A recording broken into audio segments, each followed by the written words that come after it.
Assalamualaikum, saya Azizah Nurul Islami.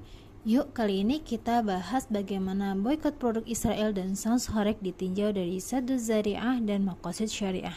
Simak videonya baik-baik sampai akhir ya. Pernah nggak sih kalian mikir, kenapa beli produk makanan bisa dibilang haram? Atau kenapa orang yang joget pakai speaker besar bisa dipermasalahkan sampai di fatwa haram? Tenang, kalian nggak sendiri. Hari ini kita bakal bahas dua konsep penting dalam hukum Islam, yaitu sadu zariah dan makosid syariah. Tenang, pembahasannya ringan kok.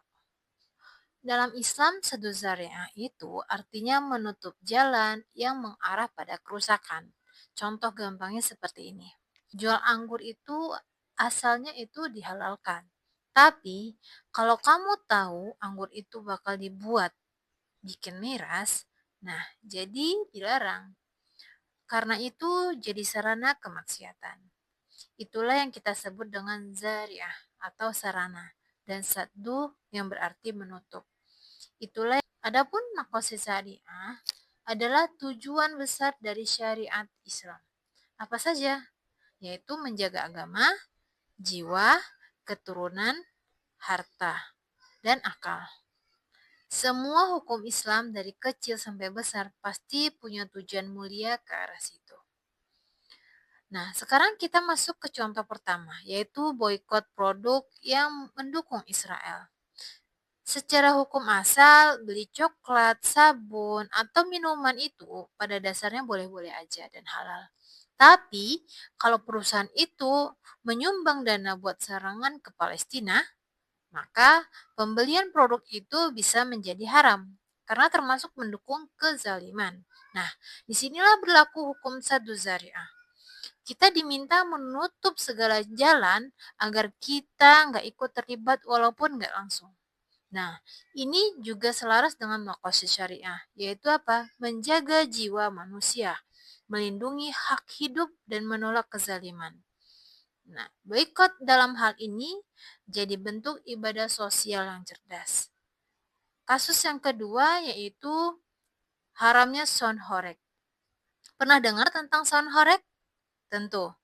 Itu loh, rombongan sound system jalanan dengan speaker yang besar, musik keras, orang yang berjoget, bahkan kadang dibawa dengan kemabukan. Padahal punya speaker itu halal. Tapi karena ada unsur joget, juga bukan otomatis akan menjadi haram. Kalau udah mengganggu warga, bikin orang nggak bisa ibadah, bahkan merusak moral dan fasilitas umum, maka perbuatan ini akan menjadi haram. Nah, itu jadi zariah jalan menuju kemudaratan, maka harus segera ditutup. Nah, satu zariah ini akan berperan dalam kasus ini. Dari sisi makosid syariah, ini jelas bertentangan. Pertama, mengganggu ketenangan. Itu berkaitan dengan mengancam jiwa. Lalu ada joget bebas dan mabuk-mabukan. Ini bisa merusak akal dan moral. Dan terakhir, gangguan sosial. Gangguan sosial ini bisa merusak ketertiban umum dan fasilitas umum lainnya. Maka, jelas tentu fatwa haram dari pesantren, MUI, bukan karena anti hiburan ya, tapi karena ada efek samping buruk yang telah melewati batas wajar. Jadi Islam itu bukan cuma soal boleh dan tidak boleh, tetapi juga soal menjaga kemaslahatan dan mencegah kerusakan.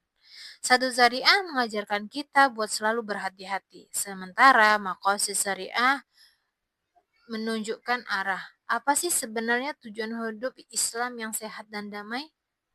Kalau kamu pernah ngalamin hal yang tadi, mubah tapi malah menjadi mudarat, share di kolom komentar ya. Kalau video ini bermanfaat, jangan lupa like dan subscribe dan nyalakan loncengnya biar kamu nggak ketinggalan bahasan menarik lainnya. Dan sampai jumpa di konten berikutnya. Assalamualaikum warahmatullahi wabarakatuh.